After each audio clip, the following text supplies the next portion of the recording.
I was late. Not by much, 12 minutes, but in his world, 12 minutes was disrespect.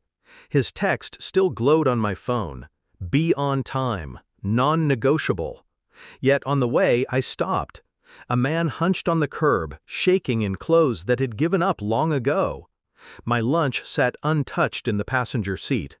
I rolled the window down, passed it to him. His smile, weathered, toothless, yet sincere, cut through the frost in me.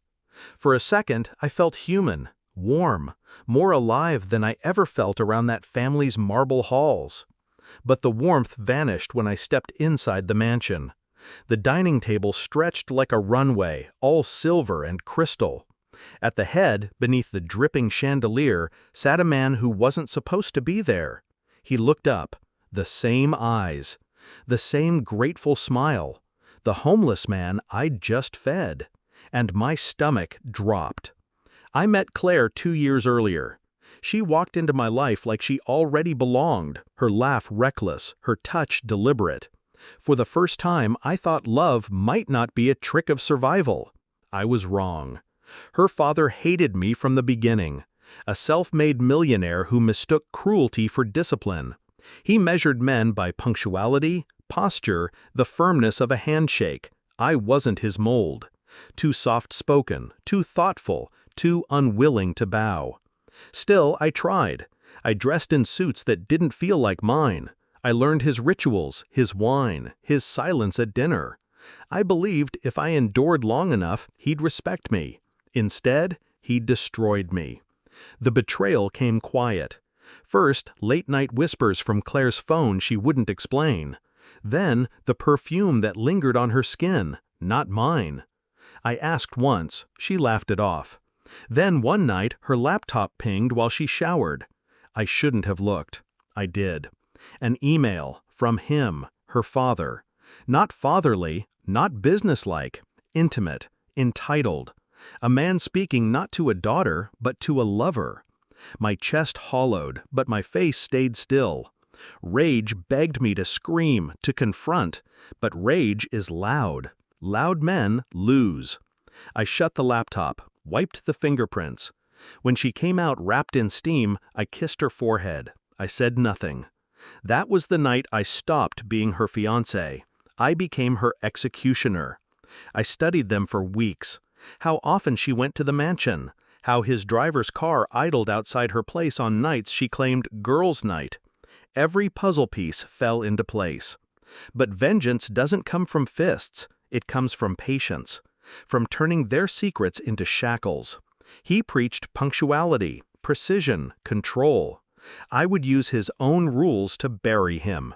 I tracked money transfers between them, subtle gifts he thought hidden. I recorded whispered calls, gathered time-stamped photos, documented every meeting. By the end, I had a file thicker than any prenup. The coup de grace? His fortune wasn't clean. Shell companies, tax evasion, offshore accounts. He had enemies in the government already circling. I gave them the evidence he thought buried. A silent delivery, an anonymous leak. But I wasn't done. I wanted him to see my face at the moment he realized his empire was ash. And so I stood in his mansion that night, facing the man I had just fed on the street. Not homeless at all. A test. A trap. He'd wanted to see if I was weak enough to give, foolish enough to care. He smiled, thinking he'd unmasked me, that I was exposed. But I had already pulled the ground out from under him. The dinner unfolded in silence. Claire sat beside him, her hand brushing his under the table when she thought I didn't see. My stomach should have twisted. It didn't, not anymore. He lifted his glass, his voice like steel. Late. Disrespectful. You don't deserve my daughter. I leaned forward, calm, my voice steady. You're right. She deserves someone who doesn't treat her like a client, or worse. His eyes narrowed, suspicion flickering. I slid a slim folder across the table. Read it when you're alone. Inside, photos, emails, bank statements, everything. The paper equivalent of a ticking bomb. He didn't open it then. He didn't need to. His knuckles whitened against the crystal stem. He knew. I stood. "Enjoy your meal." And I walked out. The collapse came fast. Headlines broke within days. Fraud, indictments, assets frozen. His mansion swarmed by men in suits with warrants. Claire's face, pale and furious, plastered on gossip rags. She called me once. I didn't answer. When the empire crumbled, when his name turned from feared to spat, I remembered the look in his eyes across that table. The look of a man who, for the first time, wasn't in control. That was enough.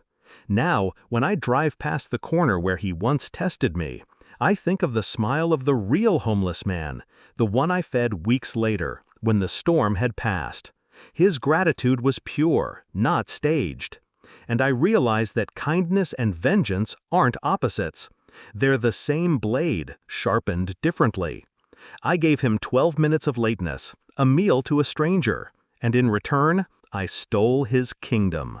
Justice.